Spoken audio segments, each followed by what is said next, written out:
This study aims to enhance conservation research by developing and testing deep learning networks for tracking insect pollinators in video. Important pollinator populations are declining worldwide, and we need to use AI to better track and support conservation. Hello, I'm Liz Ferguson, and I'm excited to introduce you to our project and our team. Starting with myself, I'm the project lead as well as responsible for the development of neural networks.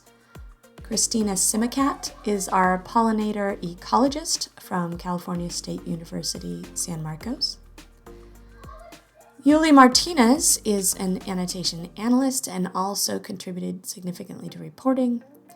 And Mia Lawrence is another fabulous annotation analyst for this project. We had several amazing collaborators with this project, including the San Diego Pollinator Monitoring Program, Kitware, and the San Diego Botanic Garden. The San Diego Botanic Garden allowed us access to their facility so that we could collect data and video footage with a VuPeak solar-powered trail camera, pictured here. Monitoring occurred with Encinitas baccharis, or Baccharis vanessae, between July and August of 2023. Kitware developed an amazing video tracking and image analysis tool called Viame, which is publicly available and can be used online. However, they also helped us set up our own version of this, server version of this, on Amazon Warehouse Services, and it was crucial to our being able to conduct this project. We began in April 2024 with some time-consuming annotation, then through some initial network training realized some issues and re-annotated, then went through and iteratively trained neural networks and developed methods, ending with some final meh networks. Now, annotation bounding box tracks for insects is complicated. As you can see in this video, I'm going through and having to box the insect here, and within each of those frames, because these are fast-moving insects, and because of the fact that you do need to document the tracks of those insects within the video, you can see that we've got, with the addition of additional insects within the frame, and even with those original insects themselves, it becomes quite complicated as you go through and have to track within each of those frames where that insect moves from and to.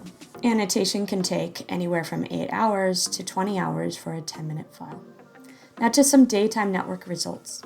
In this particular video, which is of detections from a network, you can see that there are some challenges associated with the detection of some of these insects, but occasionally it does actually track them. We trained a daytime and a nighttime network. So starting with the day network results, this confusion matrix indicates how often predicted classes correspond to the correct category. The tracker did follow some insect motion, but had frequent misclassification, and often had beetles identified as unidentified crawling insects, and bees and unidentified flying insects detected, but at low confidence. Now, in this next set of results for threshold curves, the network performance is indicated across confidence levels.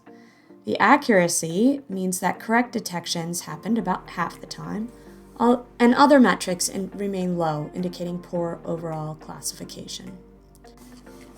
Higher thresholds reduced false positives, but also missed detections for this network. Now, in looking at the detection metrics, the probability was very low for this, and there was a high false alarm rate, and the track frame precision was moderately low. So low detection probability is occurring with many false positives, and some insect movement is tracked, but often misclassified. Now, moving on to the nighttime network results. As you can see in this video, which is detections of the network for moths, it's doing an okay job. And we know that background is misclassified as insects, and moths, indicated as LEPI, are detected but with misclassification. So there's some insect movement tracked, but classification is inconsistent. We see accuracy being much higher, but false positives remain high, and the nighttime network is definitely outperforming the daytime. Same thing is being seen here with some missed detections with the precision recall and weak model ability. Detection metrics show a higher probability of detection, but still has a high false alarm rate as well. So where do we go from here? So what we learned from this project is that tracking insects in video is possible, but it's an arduous process and requires sufficient computing resources and requires more training.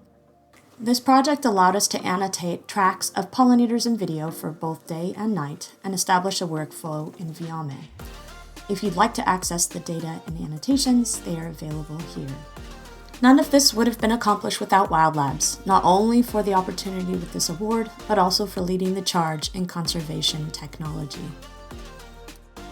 We'd also like to thank ARM, whose technology powers the processors behind many trail cameras, and whose energy-efficient designs are the foundation for smart features like motion detection, video capture, and wireless data transfer.